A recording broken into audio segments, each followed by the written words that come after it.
السلام عليكم واهلا وسهلا بيكم، يا رب ان شاء الله تكونوا بخير. معاكم اسماء حسني باذن الله. في المحاضره دي هنكمل بقى كلامنا في كورس ال HTML. تعالوا نشوف احنا ايه اللي لحد دلوقتي عرفناه عنها. احنا عرفنا ان هي لغه بوصف بيها الصفحات بتاعتي، بتسمى مارك اب لانجوج. عرفنا ليه؟ لانها عباره عن تاجز، تكون تاجز. وعرفنا التاجز اللي هي بالشكل دي بتسمى ستارت اند تاج، يعني تاج ليها فتحه وليها قفله. عرفنا الاستراكشر بتاعها، وعرفنا ان هي مش كيس سنسيتيف. يعني ايه؟ يعني مش لغه حساسه ناحيه الحروف. يعني لما بكتب له التاج كابيتال فهي لما بكتبها له الحروف بتاعتها سمول. عرفنا هي بتعتمد على البراوزر، لغه بيترجمها البراوزر. النهارده باذن الله هنتكلم عن 3 حاجات بساط جدا هنبتدي بيهم. اول حاجه هنتكلم عن الهيدنج او العناوين الرئيسيه في الصفحه ازاي بعملها، وهنتكلم عن الباراجراف ازاي بعمل فقرات في الصفحه، وهنتكلم يعني ايه اتريبيوت وازاي بعملها. تعالوا نبتدي ونقول بسم الله. في البدايه عشان تبدا شغلك يبقى من البدايه كده بروفيشنال، اعمل حاجتين. اول حاجه اعمل فولدر للبروجكت بتاعك او للويب سايت بتاعك، وهتعمل فيه فولدرات. الفولدر الاولاني سميه اسيتس، وده خاص بايه؟ خاص بكل الدوكيومنتيشن وكل الوثائق الخاصه بالموقع. الفولدر الثاني اللي هو CSS، ده هتحط فيه الفايل بتاع CSS لما بعد كده ان شاء الله نبتدي الكورس ده. الفولدر الثاني خاص بالايمج، هتحط فيه كل الصور خاصه بالموقع. بعد كده هنبتدي بقى نتعامل. دلوقتي هنعمل اول صفحه لنا HTML. لو انت نزلت السبلاين فهتعمل ايه؟ هتفتح البرنامج وهتروح تقول فايل ونيو فايل، وبعد كده قبل ما تكتب اي حاجه روح سيف، وهنقول فايل وسيف او دوس كنترول اس، وروح للمكان اللي انت عامل فيه الفولدر بتاعك. انا عاملاه على الديسكتوب اسمه HTML. هروح جوه هسمي اول صفحه عندي هسميها باسم اسمها هوم دوت. نركز في الحته دي، دوت HTML، يعني الاكستنشن بتاعه او الامتداد بتاعه هيكون دوت HTML او دوت HTML. تمام جدا. وهقول له سيف. فدي اول طريقه بفتح بيها الصفحه بتاعتي عشان اكتب الكود بتاعي. فتح لي ايه هنا؟ فتح لي هوم دوت HTML. طيب الطريقه الثانيه للناس اللي هتشتغل على النوت باد بلس بلس، بفتح النوت باد، وبعد كده هو بيبقى فاتح لي باي ديفولت كده فايل او المكان اللي انا هكتب فيه الكود ومسميه نيو 1. هدوس على فايل وسيف اس، وهروح نفس الكلام، هروح للمكان اللي انا عايزه احفظ فيه الصفحه بتاعتي، وهسميها مثلا بيج 1 دوت برضو HTML، وهقول سيف.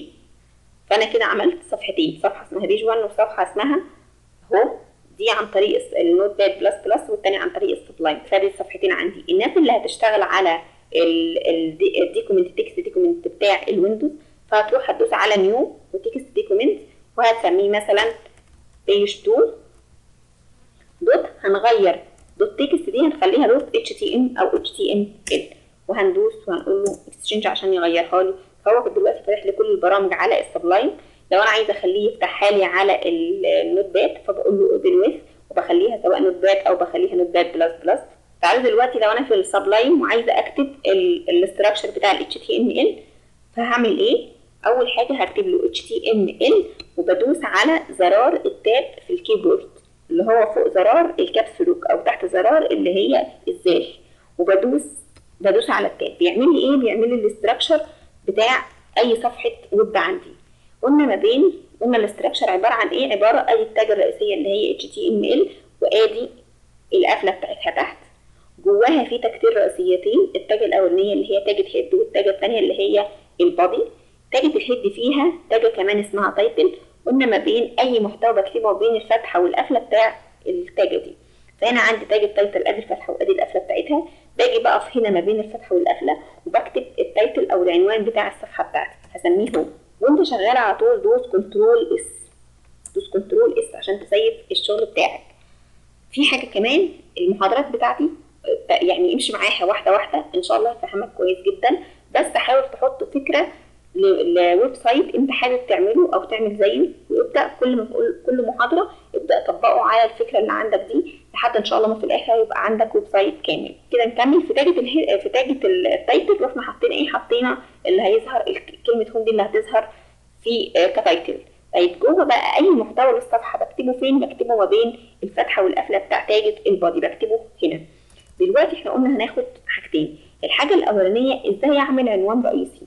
احنا لما بندخل في اي موقع بنلاقي عنوان رئيسي وتحتيه بقى باراجرافات او حاجه، اخبار مثلا، فبيبقى الخبر الرئيسي موجود وتحته الخبر اللي هو الباراجراف او الفقره بتاعه الخبر ده اللي بتوضح الخبر ده. فازاي بعمل عناوين رئيسيه وعناوين فرعيه؟ بعملها بتاجة اتش. الاتش دي عندي بتترقم من 1 ل6. اتش 1 بياخد اعلى فونت كعنوان رئيسي، بعد كده بيجي بقت الاتشات بتاعته. فتعالوا كده نعمل من اتش 1 ل اتش 6. فدلوقتي عملت ايه؟ عملت الاتشات من 1 ل6 اللي هي الهيدنج اللي عندي عشان اشوف ايه الفرق ما بين العناوين الرئيسيه دي في الاحجام. فلو انا عايزه خبر رئيسي بحطه ده، عايزه خبر فرعي ممكن احطه اتش 3 اتش 4 اتش 5 وهكذا. طيب تعالوا هنا نكتب كلام ما بين الفتحه والقفله بتاعت، قلنا بنكتب الكلام ما بين الفتحه والقفله بتاعت التاج. تعالوا كده لو انا عايزه اكتب كلام في كلهم مره واحده بدوس على كنترول وانزل، الكنترول في الكيبورد وانزل، فكده هيمكنني ان انا اكتب في كل التاجات دي مره واحده. هقول له مثلا ويلكم. بعد ما كتبت هدوس له كنترول اس. هروح بقى دلوقتي انا عايزه ادي الفولدر بتاعي اللي انا عامله فيه الصفحات. انا عايزه اشغل صفحه اللي هي اسمها هوم دي، بدوس اوبن ويز عليها كليك يمين اوبن ويز وبشوف البراوزر اللي انا هرنها عليه. جاب لي ايه؟ جاب لي ادي الكلمه هوم اللي انا كاتباها في التايتل، جابها لي هنا. وبعد كده راح جاب لي الاتشات زي ما احنا ملاحظين التدريجه دي خدت عنوان رئيسي اعلى حجم او اكبر حجم، وبعد كده دي خدت اقل حجم منها لحد اتش 6 كانت واخده اصغر حاجه. وده كده الهيدر بتاع ازاي اعمل هيدر. طيب ازاي اعمل باراجراف؟ ازاي اعمل فقرات؟ عن طريق تاجة البي ما بين الفتحه والقفله بحط المحتوى بتاعي. فانا حطيت المحتوى بتاعي الكلام بتاعي الباراجراف بتاعي ما بين تاجة الفتحه والقفله بتاع تاجة البي. هنا في ملحوظه، لو انا عملت دوست انتر هنا الكلام ده الانتر بتاعي ده مش بيظهر في البراوزر، وهنعرف ليه بعد كده ان شاء الله. لو انا دوست كنترول اس هروح بقى اعمل ايه؟ هروح اعمل ريفريش للصفحه بتاعتي. ظهر لي ايه؟ ظهر لي ادي العنوان الرئيسي وتحته الباراجراف بتاعي، والمسافات اللي انا عملتها ما ظهرتش. اخر حاجه ان شاء الله هنتكلم عنها النهارده اللي هي الاتريبيوت. الاتريبيوت هي لكل element، ده بيسمى element او بيسمى تاج، لكل التاج اللي موجوده في ال HTML. لكل تاج او كل element ليه خصائص معينه، الخصائص دي بتسمى اتريبيوت. كل اتريبيوت بيبقى ليه اسم، بيبقى ليه قيمه.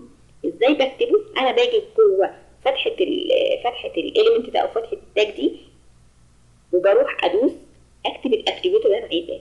وليكن انا كاتبه المحتوى بتاعي عربي، عايزه الكلام دلوقتي لو احنا شفناه على البراوزر الكلام بادئ من الشمال لليمين، بادئ من الشمال لليمين. انا عايزاه يبتدي، لو انا كاتبه عربي مثلا عايزاه يبتدي من اليمين للشمال. فازاي بعمل ده؟ ازاي؟ هلاقي في خاصيه في البادي اسمها دايركشن، اسمها داير يعني اختصار كلمه دايركشن، بتحدد لي اتجاه النص. بقول له دايركشن، ده كده اسم الاتريبيوت او اسم الخاصيه. وايكوال هو كل اتريبيوت هنلاقيه بيتكتب بالشكل ده، ايكوال والدبل كوتيشن. جوه الدبل كوتيشن دي بعمل ايه؟ بعمل الفاليو او القيمه بتاعت الاتريبيوت ده. يعني الاتريبيوت اسمه داير، قيمته هديله ايه؟ هو دلوقتي ليفت تو رايت، من الشمال لليمين. انا عايزه اقول له رايت تو ليفت، فبقول له RTL يعني رايت تو ليفت. هدوس كنترول اس، فكده هيروح وهو بينفذ هيروح يلاقي ايه؟ هيلاقي كلمه البراوزر، هيلاقي كلمه داير، هيعرف ان ده كده اتريبيوت. هيشوف القيمه بتاعته. القيمه بتاعته بقول له ايه؟ بقول له ان انا عايزه النص ده من رايت تو ليفت، بدوس كنترول اس. انت مع الوقت هتعرف الاتريبيوت وهتعرف القيم بتاعتها، الفاليو اللي ممكن اديها لها. تعالوا ندوس كنترول اس ونروح نريفرش.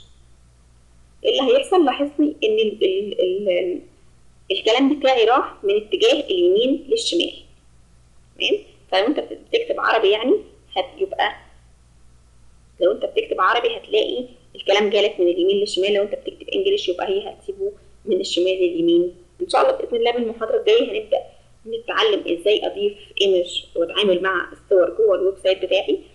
اتمنى تبقوا استفدتوا. لو في اي حاجه ما عرفتوش تطبقوها مستنيه تعليقاتكم. بشكركم جدا والسلام عليكم.